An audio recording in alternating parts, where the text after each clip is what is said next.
ఆరాధనా ఆరాధనా ఆరాధనా ఆరాధనా.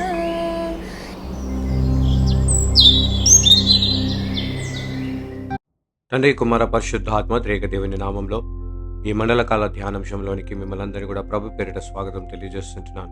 1999వ సంవత్సర కాలంలో ఒక క్రైస్తవ మిషనరీలు భారతదేశానికి వచ్చి వారు సేవలను అందిస్తూ సువార్తను ప్రకటిస్తుండగా అక్కడ ఒడిశా అనే ప్రాంతంలో వారిని తిరస్కరించిన వారు, వారిని పట్ల పగలను పెంచుకున్న వారు అనేకులుగా ఉండటము చూసి వారి నిమిత్తము వీరు బహుగా ప్రార్థించిన వారిగా ఉంటున్నారు. గ్రహం స్టెయిన్స్ని, వారిని, వారి యొక్క కుమారులను సజీవమైన దహనముగా చేసి అత్యంత క్రూరముగా, కఠినముగా, హింసాత్మకముగా వారిని చంపిన వారిగా ఉంటున్నారు. ప్రియులరా, ఈ సంఘట ప్రపంచంలో అంతటిలో ఒక గొప్ప వార్తగా విస్తరించిన చూస్తున్నాం. ప్రియులరా, ఇటు సందర్భంలో ఎవరైతే ఈ కార్యము చేసిరో వారు పట్టబడినప్పుడు గ్రహం స్టెయిన్స్ గారి యొక్క భార్య గ్లాడిస్ స్టెయిన్స్ గారి ఎదుట తీసుకుని వచ్చి ఉంటున్నారు. ప్రపంచమంతయు కూడా ఒక గొప్ప ఆలోచనతో ఏ విధముగా తనకి తీర్పు ప్రకటిస్తున్నదో, ఏ విధముగా తన యొక్క హతము ఉండబోతున్నదో అంటూ అత్యంత ఆలోచింపచేసే విధముగా ప్రతి ఒక్కరూ గ్లాడీ స్టెయిన్స్ ఒక నిర్ణయం గురించి ఎదురు చూచిన వారిగా ఉన్నారు. కానీ దేశమంతా కూడా ఆశ్చర్యపడే రీతిలో గ్లాడీ స్టెయిన్స్ గారు ఏమన్నారు అంటే, యేసుక్రీస్తు ప్రభుల వారు నన్ను క్షమించి ఉంటున్నారు, అదే విధముగా నేను కూడా అతనిని నేను క్షమించువాడని ఉంటున్నాను అంటూ తన యొక్క నిర్ణయంను చెప్పిన వారిగా ఉంటున్నది. ఎప్పుడైతే తన యొక్క ఈ క్షమాపణ కలిగిన నిర్ణయమును ప్రకటించి ఉంటున్నదో అందరూ కూడా ఆశ్చర్యపడి, ఇటువంటి సాక్ష్యము వారు చరిత్రలో ఎక్కడ కూడా విని ఉండలేదు అంటూ వారు ఒకరితో ఒకరు మాట్లాడసాగిన వారిగా ఉంటున్నారు. ఏ ప్రాంతంలో అయితే ఈ సంఘటన జరిగి ఉంటున్నదో అదే ప్రాంతంలో మరి కుష్టి వ్యాధితో బాధపడుతున్న వారి మధ్యలో గ్లాడీ స్టెయిన్స్ గారు తన సేవను కొనసాగించి పగ, ద్వేషము, ప్రేమతోనే జయించగలము అంటూ తను సజీవమైన సాక్ష్యముగా నిలిచిన వారిగా ఉన్నట్లుగా చూస్తుంటున్నాం.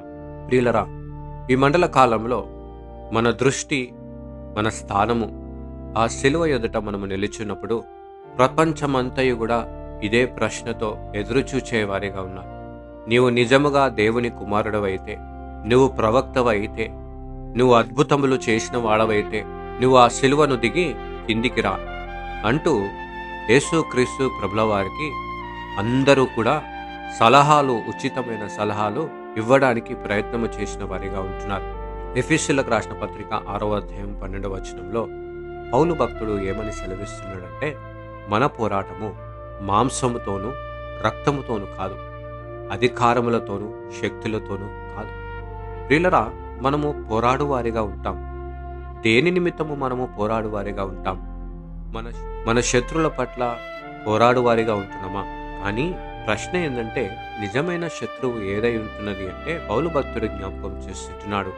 మనలో ఉంటున్న గర్వము, లోభము, అన్యాయము, ద్వేషము వంటి ఈ ఆత్మీయమైన అంధకార శక్తులతో మనము నిత్యము పోరాడువారిగా ఉండాలి అంటూ జ్ఞాపకం చేస్తున్నాడు. ఈ లెంట్ కాలంలో మన జీవితంలో, మన సంఘ జీవితంలో ఇటువంటి అనేకమైన శక్తులు, అంధకార శక్తులు విస్తరించినప్పుడు యేసుక్రీస్తు ప్రేమను ధరించుకున్న మనము ఆ ప్రేమతో వీటిని ఎదుర్కోవడానికి నేడు పిలుపును అనుగ్రహించిన వాడిగా ఉంటున్నాడు. రెండవ ప్రాముఖ్యమైన సత్యము కొలొస్సీయులకు రాసిన పత్రిక 2వ అధ్యాయం 15వ వచనంలో, ఆయన అంధకారములను, శక్తులను నిరాదాయముగా చేసి వాటిని బహిర్గముగా అవమానపరిచి శిలువ ద్వారా వాటి మీద విజయము అనుగ్రహించి ఉంటున్నాడు. ప్రియులరా, అంధకారమైన శక్తులను నిరాదాయముగా చేసి ఉంటున్నాడు. ఈ నిరాదాయముగా చేయడానికి ఉద్దేశము, కారణం ఏమై ఉంటున్నదంటే, కల్వరి గిరిలో ఉంటున్న యేసుక్రీస్తు ప్రభుల వారి యొక్క శిలువ.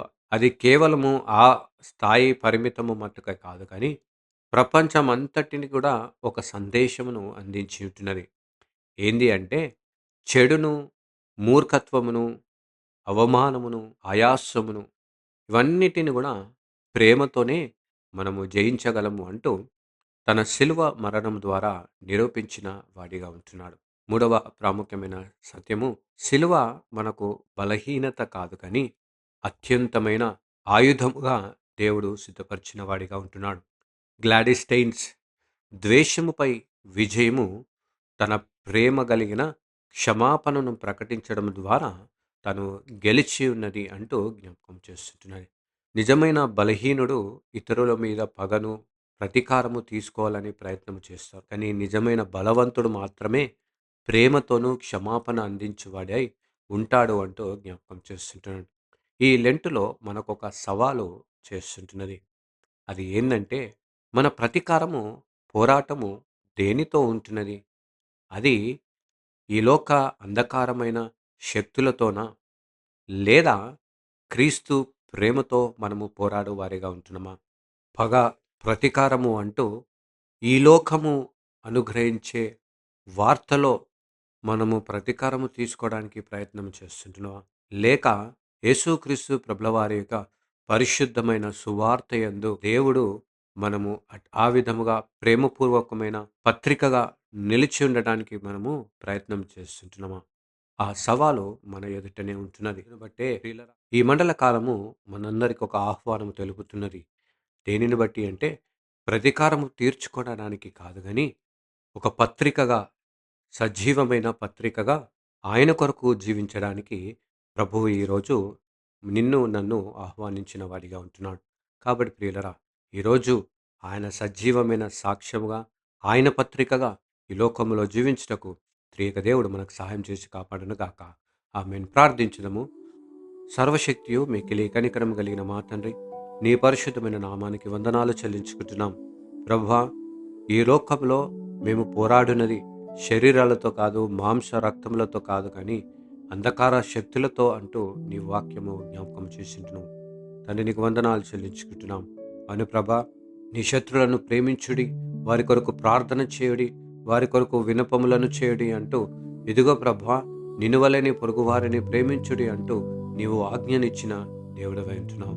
అందును బట్టే ప్రభా, మరి గ్లాడిస్టైన్స్ గారు ప్రభా, వారి భర్తను, వారి కుమారులను చంపివేసిన ఒక వారినందరినీ తన యొక్క సమాధానమును మరియు క్షమాపణను అందించే సువార్థికురాలుగా, సాక్ష్యముగా, పత్రికగా తను జీవించడానికి దేవా నీ కృపను అనుగ్రహించినందుకు వందనాలు ప్రభా. అదేవిధంగా మేము కూడా ఈ మండల కాలంలో మా ప్రతీకారముతో కాదు కానీ ఇదిగో ప్రభా, పరిశుద్ధమైన ఇదిగో ప్రభా, నీ పత్రికగా ఈ లోకంలో మేము జీవించుటకు నీ కృపను దయచేయమని ప్రార్థిస్తుంటున్నాం.